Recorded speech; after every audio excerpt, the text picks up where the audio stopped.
Ndabasuhuje inshuti bakunzi babaho neza. Uyu ni wa mwanya w'ubuzima, uyu ni wa mwanya nifuriza buri muntu wese kubaho neza, nkamwifuriza kugira ubuzima bwiza kandi buzira umuze. Njye ubasuhuza ndi mujyanama w'ubuzima, mbahaye ikaze. Nk'ibisanzwe ntangira nshimira abantu bakomeje kutwereka ko turi kumwe, abantu bakomeje kutwandikira kuri email yacu umutinyarwanda@gmail.com bakatubwira ibibazo bafite kugira ngo tubashe kubikemura, kugira ngo dufashanye, kugira ngo buri muntu wese agire ubuzima bwiza nk'uko murambi bifuriza. Niyo mpamvu rero tujya kuri email yacu tukareba abadutumye kugira ngo tubashe kubatumikira kandi bifashe na benshi bafite ikibazo nk'icy'uyu muntu watwandikiye. Hari umukunzi wacu rero watwandikiye atubwira ko aterwa ipfunwe n'ingano y'agatsina ke gatoya, bikaba bigiye kumusenyera dore ko umugore we amuhoza ku nkeke, amucyurira, avugira mu migani. Uyu munsi rero nkuzaniye umuti. Uyu muti wongera igitsina gabo kandi ukagiha imbaraga n'ubushake n'ubushobozi bwo kubaka urugo rwawe neza. Mu buzima bwacu bwa buri munsi, nk'uko umubiri w'umuntu ari nk'uruganda, bitewe n'imirire y'umuntu, bitewe n'uko umubiri w'umuntu ukora, bitewe n'uko umuntu ubwe nyir'ubwite umubiri wawukoresha, habaho kugwingira kw'igice runaka ku mubiri w'umuntu bitewe n'imibereho y'uwo muntu ndetse n'intungamubiri umuntu afite mu mubiri we. Dore rero umuti uzagufasha gukuza no kubyibushya igitsina cyawe kikangana nk'uko ubyifuza. Ufata imboga za epinari, umushandiko w'imboga za epinari, ukazironga neza. Wamara kuzironga ukazikata duto duto, wamara kuzikata ukazifata ukazishyira mu gasafuriya, ugashyiramo amazi make aringaniye, warangiza ugatereka ku ziko ukazitogosa, ukirinda ko zashya cyane.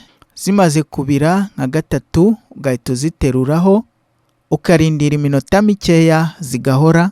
Zamara guhora ukazifata ukazishyira muri blender.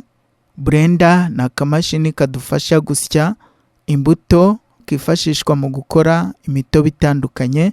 Ufata izo epinari ukazishyira muri ako kamashini, hanyuma warangiza ugafata imineke ibiri ya Gros Michel ugashyiramo, ugafata igisate cya watermelon ukagikata duto duto nayo ukayishyiramo, warangiza ugafata igisate cy'igitunguru ukagikata duto duto nacyo ukagishyiramo, warangiza ugafata udusate tubiri twa tungurusumu ukadusekura.